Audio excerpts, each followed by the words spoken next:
Hi guys, this is Nivita. இந்த வீடியோவில் M.Sc Maths probability தியரியில் இருக்கக்கூடிய ஆர்டர் பேராமீட்டர் அப்படின்ற டாபிக் தான் பார்க்க போகிறோம். ஃபர்ஸ்ட் ஆஃப் ஆல் சில டெஃபினிஷன்ஸ் பார்த்துடலாம்.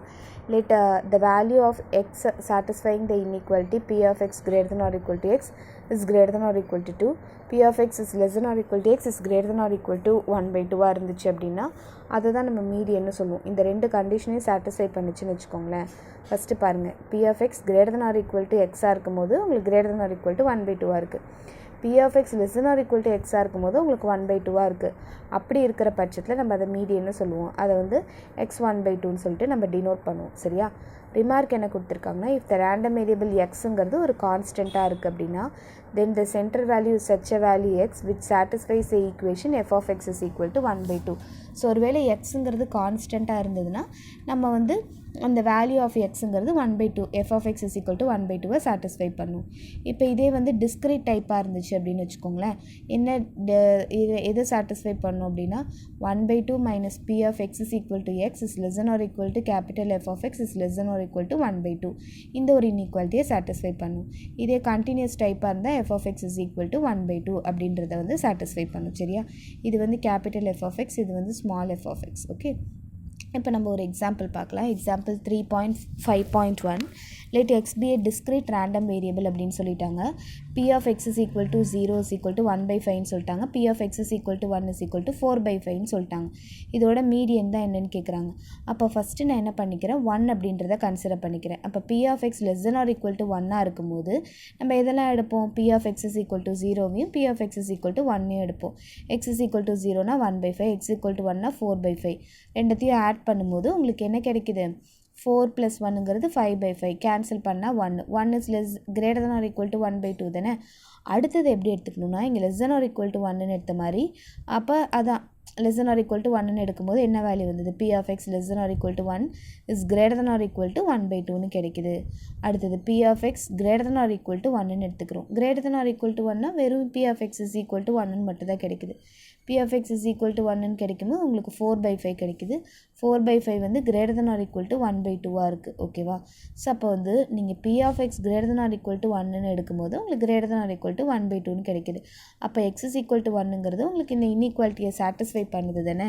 என்ன இன்இக்வாலிட்டி சொன்னோம், நமக்கு வந்து லெஸ் தேனாக இருக்கும்போதோ சரி, ஓகேவா, less than or equal to எக்ஸாக இருக்கும்போதோ சரி, greater than or equal to எக்ஸாக இருக்கும்போதோ சரி, அது கண்டிப்பாக greater than or equal to 1/2 இருக்கணுன்றதா கண்டிஷன். அப்போ நம்ம 1 பேஸ் பண்ணி less than or equal to 1ன்னு எடுக்கும்போது greater than or equal to 1/2ன்னு கிடைச்சிது.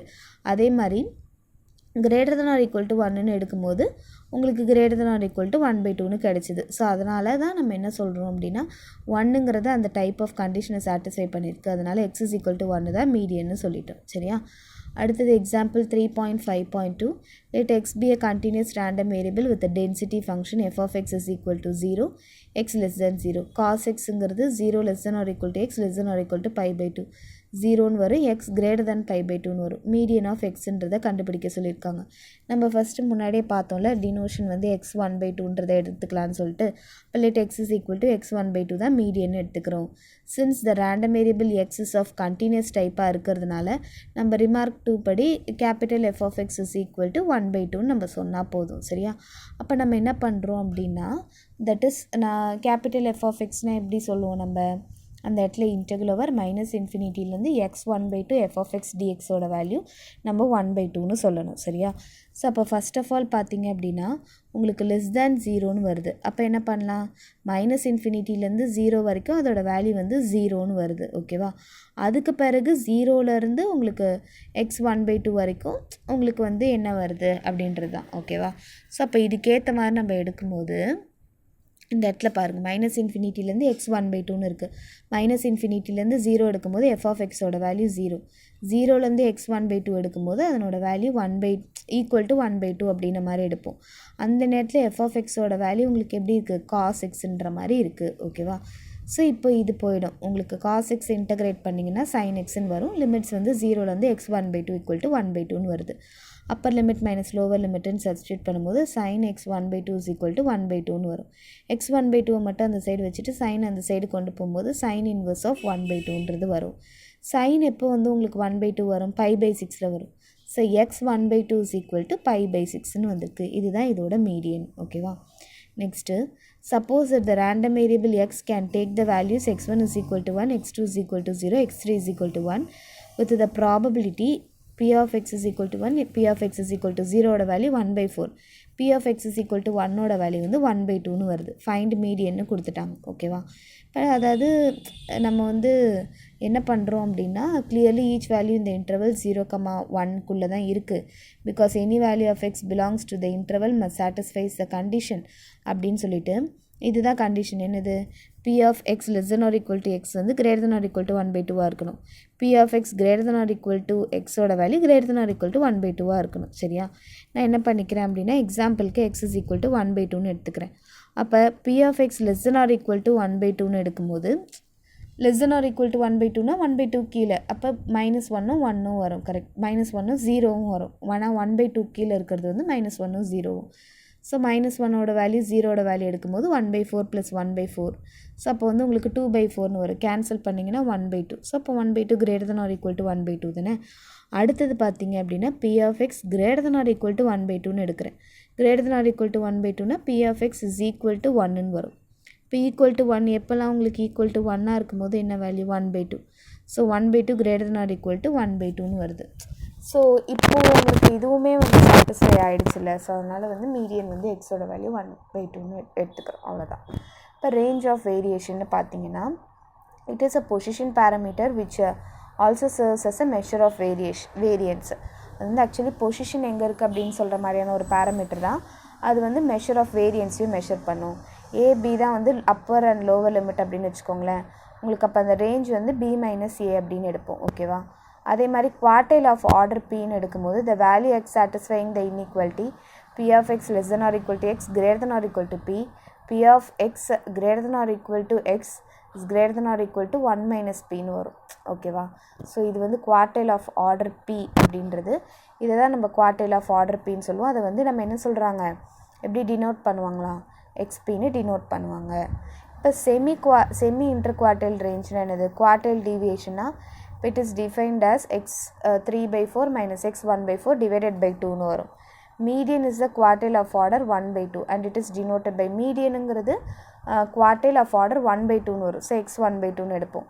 அது மாதிரி இன்டர் குவார்டைல்னா x 3 by 2 minus x 1 by 4னு வரும். இதெல்லாம் ஞாபகம் வச்சுக்கோங்க. சரியா? அடுத்தது மொமெண்ட் ஆஃப் ரேண்டம் வேரியபிள்ஸ் அப்படின்ற டாபிக் தான் பார்க்க போகிறோம். let x, y be 2 dimensional random variable. ஓகேவா? x, y நம்ம 2 டைமென்ஷனில் ரேண்டம் வேரியபிள் எடுத்துக்கிறோம் with jump points x1, y0. Jump வந்து p of ik. அதாவது நம்ம ப்ராபபிலிட்டி தான் ஜம்ப்னு எடுத்துக்கிறோம்.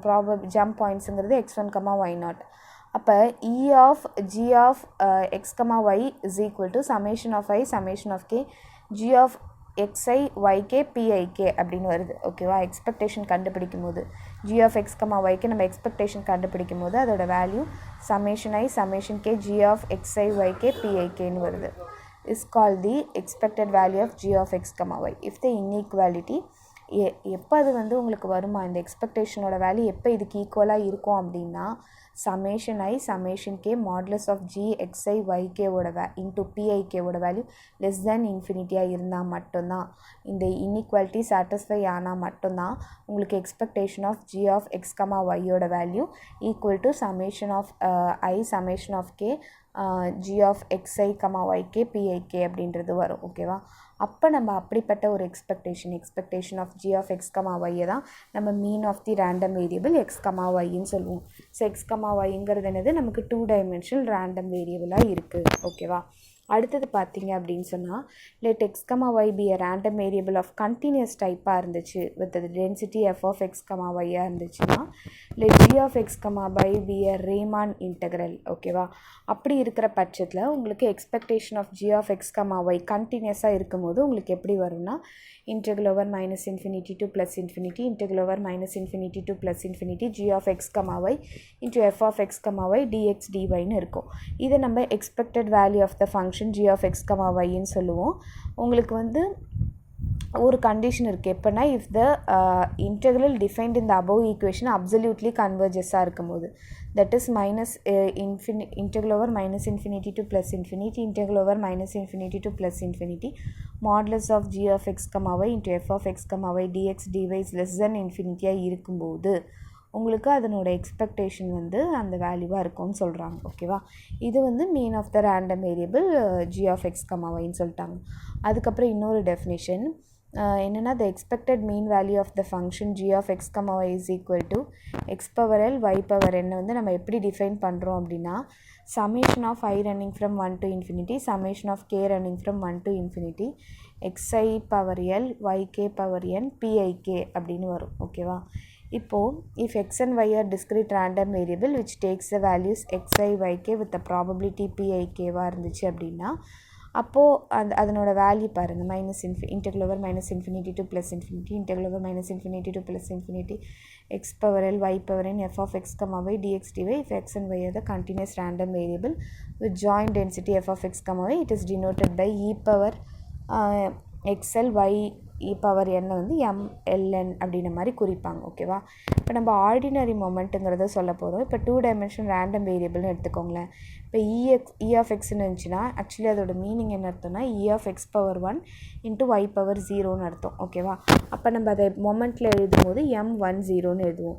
இ ஆஃப் ஒய்ன்னு இருக்கும்போது E of X power 0 Y power 1ன்னு வரும், which is equal to m மேலே இருக்கிறத பாருங்கள் 0 1 எழுதுவோம். எக்ஸ் ஸ்கொயர்னா E of X square Y power 0ன்னு சொல்லும்போது m20, இ ஆஃப் ஒய் ஸ்கொயர்னு சொல்லும்போது இ ஆஃப் எக்ஸ் 0 ஒய் ஸ்கொயர்னு சொல்லும்போது m02ன்னு வரும். இ ஆஃப் எக்ஸ் ஒய்னா E of X power 1 Y power 1ன்னு சொல்லும்போது m11ன்னு வரும். இதை பேஸ் பண்ணி தான் நம்ம நிறைய ப்ராப்ளம் சால்வ் பண்ண போகிறோம். பார்த்திங்கன்னா சென்ட்ரல் மூமெண்ட்டோட டெஃபினேஷன் என்னென்னா, the central moment of the 2-dimension random variable, the expected value of the function. இதை நம்ம எப்படி டிஃபைன் பண்ணுறோன்னா x minus m10 power l into y minus m01 power n is defined as. So இந்த மாதிரியான ஒரு expectation, இந்த வேல்யூக்கு நம்ம expectation கண்டுபிடிக்கும் போது, அதாவது expectation of x minus m10 power l into y minus m01 power m அப்படின்னு சொல்லும்போது அதுக்கு நம்ம எப்படி எடுப்போம்னா சமேஷன் மாதிரி எடுப்போம். First summation I is equal to 1 to infinity, summation k is equal to 1 to infinity, xi minus m10 power l yk minus m01 power n pikன்னு எடுப்போம். இது வந்து எதுக்குன்னா டிஸ்க்ரீட் டைப்புக்கு. இதே கண்டினியூஸ் டைப்புன்னு வரும்போது நீங்கள் வந்து இன்டகிரேஷனை பேஸ் பண்ணி எடுப்பீங்க. அது எப்படி எடுக்கணும், integral over minus infinity to plus infinity, integral over minus infinity to plus infinity, x minus m10 power l y minus m01 power n into f of x, y dx dyங்கிறது continuous type. It is denoted by, அதை எப்படி denote பண்ணுறாங்க அப்படின்னா, நார்மலாக இதனோட expectation இருக்குல்ல, அதை எப்படி define பண்ணுறாங்க அப்படின்னா μln அப்படின்னு சொல்லிட்டு டினோட் பண்ணுறாங்க. இப்போ நம்ம ரிமார்க் என்ன கொடுத்துருக்காங்கன்னா, from the above definition we have the following notations இருக்குது. என்னென்னா μ10 வச்சுக்கோங்களேன், உங்களுக்கு எப்படி வரும்னா E of X minus m10 power 1 Y of Y minus m01 power 0ன்னு வரும். சரியா, ஸோ இங்கே இருக்கிற உங்களுக்கு 10ங்கிறது உங்களுக்கு 10 அப்படின்ற மாதிரி வந்திருக்கும். அடுத்தது பார்த்தீங்க அப்படின்னு சொன்னால், அப்போ இது பவர் 0 தானே, ஸோ 0ன்னு போயிடும், இது மட்டும் வரும். இப்போ இ ஆஃப் எக்ஸ் மைனஸ் m10ன்னு வரும். அப்புறம் எக்ஸ்பெக்டேஷன் உள்ளே அப்ளை பண்ணும்போது E of X minus E of m10ன்னு சொல்லும்போது உங்களுக்கு வெறும் m10ன்னு மட்டும் வரும். இப்போ இ ஆஃப் எக்ஸ்னால் அதை எப்படி சொல்லுவோம், m10 அப்படி மட்டும் தானே சொல்லுவோம். ஏன்னா நம்ம முன்னாடி பார்த்தோம்ல, என்னது எக்ஸோட வேல்யூ மட்டும் இருக்குது அப்படின்னு சொன்னால் அதை நம்ம வந்து m10ன்னு சொல்லுவோம்னு சொல்லிட்டு. ஸோ அதுபடி சொல்லும்போது m10 மைனஸ் m10ஓட வேல்யூ 0ன்னு வருது. சரியா, அதுக்கப்புறம் இதே மாதிரி m10க்கு மட்டும் இல்லை m01க்கும் 0வாக தான் இருக்கும். m20ன்னு சொல்லும்போது E of X minus m10 power 2 into Y minus m01 power 0ன்னு வரும். ஸோ இப்படி இருக்கிறத உங்களுக்கு என்ன ஆகும்னா இது கேன்சல் ஆகிடும். இந்த மாதிரி ஸ்கொயர்னு இருந்துச்சுன்னா அது சிக்மா எக்ஸுக்கு தானே இருக்குது, ஸோ சிக்மா எக்ஸ் ஸ்கொயர்னு வரும், அல்லது சிக்மா 1 ஸ்கொயர்னு வரும். அதே மாதிரி இப்போ μ02ன்னு சொல்லும்போது E of X minus m10 power 0 minus Y minus m01 power 2ன்னு வந்திருக்கும். அப்போ இது வந்து உங்களுக்கு போயிடும் கரெக்டாக, ஆக்சுவலி இன்ட்டு இது ஓகே போயிடும். அப்போ உங்களுக்கு இது மட்டும்தான் இருக்கும். அப்போ சிக்மா ஒய் ஸ்கொயர்னு மட்டும் வரும், அல்லது சிக்மா 2 ஸ்கொயர்னு வந்திருக்கும். ஓகே, ஸோ அந்த மியூ ஆஃப் 02ஓட வேல்யூ வந்து சிக்மா 2 ஸ்கொயர்னு வரும். இப்போ சிக்மா 1 சிக்மா 2 அது standard deviation of the variable x and y அப்படின்னு வந்திருக்கு. நெக்ஸ்ட் கோவேரியன்ஸ் ஆஃப் எக்ஸ் ஒய்ன்னு சொல்லும்போது E of x minus m10 into y minus m01 ஓட வேல்யூ நம்ம ஃபைண்ட் அவுட் பண்ண போகிறோம். ஸோ அப்போ உங்களுக்கு என்ன ஆகும்னா மல்டிப்ளை பண்ணுவீங்க. E of xyன்னு வரும். அப்புறம் இந்த இடத்துல minus m01 into x minus m10 into Y, இது ரெண்டுத்தையும் மல்டிப்ளை பண்ணிங்கன்னா ப்ளஸ் m10 இன்ட்டு m01ன்னு வரும். ஓகேவா? அப்புறம் நீங்கள் வந்து எக்ஸ்பெக்டேஷனை உள்ளே அப்ளை பண்ணிங்கன்னா E of x, y minus m01 into E of x minus m10 into E of y. ஓகேவா? ஈயை உள்ளே கொண்டு வரும்போது இது வந்து கான்ஸ்டன்ட், ஸோ அதனால உங்களுக்கு அப்படியே தான் வரும். m10 இன்ட்டு m01ன்னு வந்திருக்கும். அதுக்கப்புறம் இதை எழுதும் போது m11ன்னு வரும். ஸோ இந்த வேல்யூ அப்படியே தான் இருக்கும். இந்த வேல்யூ வந்து m10ன்னு வரும்.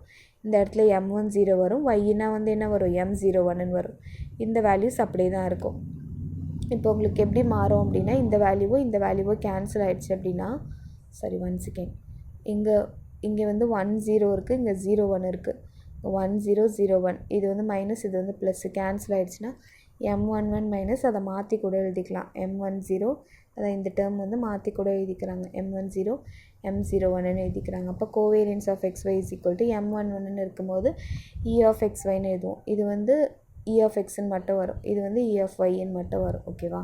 இப்போ the central moment mu11 is called the covariance அப்படின்னு சொல்கிறாங்க. ஓகே, நெக்ஸ்ட்டு வந்து relationship between ordinary moment and central moment for the 2-dimensional random வேரியபிள்னு சொல்லும்போது ஆர்டினரி மூமெண்ட்னா எம்மில் சொல்கிறது, சென்ட்ரல் மூமெண்ட்னா நமக்கு மியூவில் சொல்கிறது. ஓகேவா? ஸோ அது ரெண்டுத்துக்கும் இடையில இருக்க ரிலேஷன் எப்படி இருக்கும் அப்படின்னா mu20ன்னு சொல்லும்போது equal to m20 minus m10 ஸ்கொயர்னு வரும். அதே மாதிரி mu02 is equal to m02 minus m01 ஸ்கொயர்னு வந்திருக்கும். ஓகேவா? நெக்ஸ்ட்டு வந்து மீதி எல்லாமே நெக்ஸ்ட் வீடியோவில் பார்க்கலாம். தேங்க்யூ ஃபார் வாட்சிங்.